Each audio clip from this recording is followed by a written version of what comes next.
Quante volte avrai sentito la parola prego in italiano? Prego, prego, prego, prego. Tantissime, vero? Come in tutte le lingue, anche in italiano, le parole più frequenti e più usate acquisiscono col tempo delle sfumature di significato differenti. Ed è il caso della parola prego, che in italiano ha diversi significati e diversi usi. Li conosci tutti? Vediamo.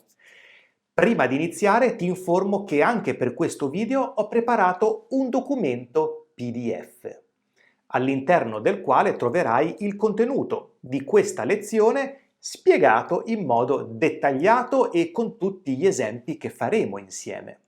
È un regalo che ti faccio. Puoi ricevere questo documento PDF gratuitamente e in pochi minuti direttamente nella tua casella di posta. Basta cliccare sul link che trovi nella descrizione qui sotto. Ma cominciamo con il primo uso della parola prego in italiano, ed è l'uso più classico che si studia all'inizio di un corso di italiano.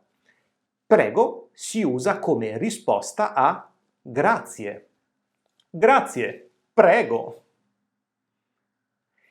Ma in italiano in realtà abbiamo tantissime altre alternative a prego. Come potremmo rispondere quando qualcuno ci dice grazie? Oltre a prego potremmo dire pensa a tutte le alternative che conosci e ti do 5 secondi.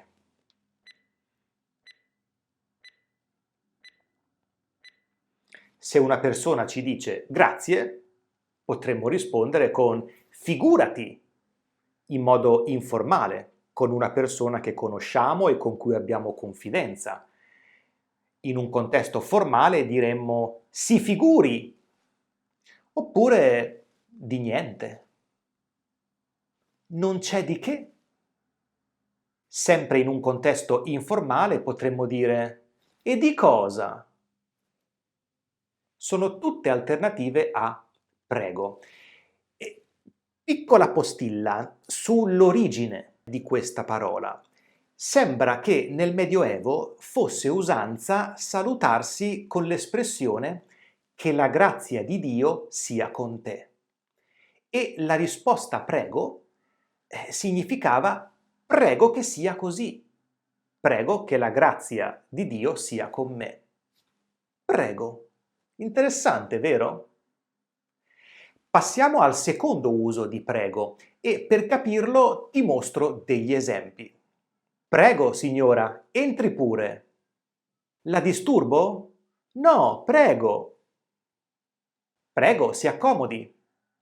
Oppure alla cassa o dal panettiere o dal macellaio potremmo sentire la frase prego, a chi tocca? Prego in questo caso accompagna un invito cortese e ha la funzione esortativa, no? Stiamo invitando gentilmente una persona a fare qualcosa. Prego, si accomodi. Prego, a chi tocca? Si usa spesso in contesti più formali, ma non è vietato usarlo anche in contesti informali. Posso fare una domanda? Prego, chiedimi pure. O prego, parla pure. Accompagniamo un invito cortese a fare qualcosa. Attenzione perché il verbo che segue è all'imperativo e avremo un imperativo informale se parliamo con una persona con cui abbiamo confidenza. Prego, entra pure. Prego, venite pure dentro. Ma se siamo in un contesto formale, useremo l'imperativo indiretto, quello formale, e prende in prestito il modo congiuntivo. Quindi il verbo sarà coniugato al congiuntivo presente. Prego, signora, entri pure. Prego, venga. Prego più un verbo all'imperativo, formale o informale. Anche qui una piccola postilla sull'origine di questo uso della parola prego, che in realtà sembra essere un uso molto recente, in realtà sembra entrato nell'uso della lingua italiana nella seconda metà del XIX secolo, come un calco della parola tedesca Bitte. Bitte, il cui uso si è diffuso poi in tutti i territori dell'impero austro-ungarico. Sembra un modo molto gentile di pregare qualcuno di accettare un invito a parlare, a sedersi, a entrare. È interessante, no? E passiamo al terzo e ultimo uso di prego in italiano. Anche questo veramente molto molto diffuso. Esempio, il mio cognome è Sciappalucchi. Prego? Non è vero, non è il mio cognome. Ma che cosa significa prego in questa forma interrogativa?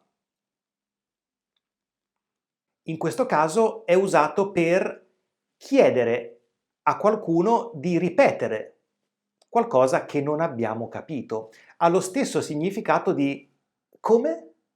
Non ho capito. Prego? Attenzione perché prego in questa forma interrogativa e con questo significato può essere usato anche con un tono severo, quando abbiamo sentito qualcosa che non ci piace. Paolino potrebbe dirmi: non ho fatto gli esercizi, li porto la settimana prossima. E il professore può rispondere: prego? No, tu li fai adesso. Prego è pronunciato con un tono molto severo e significa abbi il coraggio di ripetere o hai il coraggio di ripetere quello che hai detto? Prego è quando sentiamo qualcosa che non ci piace. Conoscevi già tutti e tre questi usi della parola prego in italiano? Fammelo sapere nei commenti qui sotto e ricordati di scaricare gratuitamente il PDF con il contenuto scritto di questa lezione. Grazie mille per la tua compagnia e per la tua preziosissima fiducia. Noi ci vediamo al prossimo video.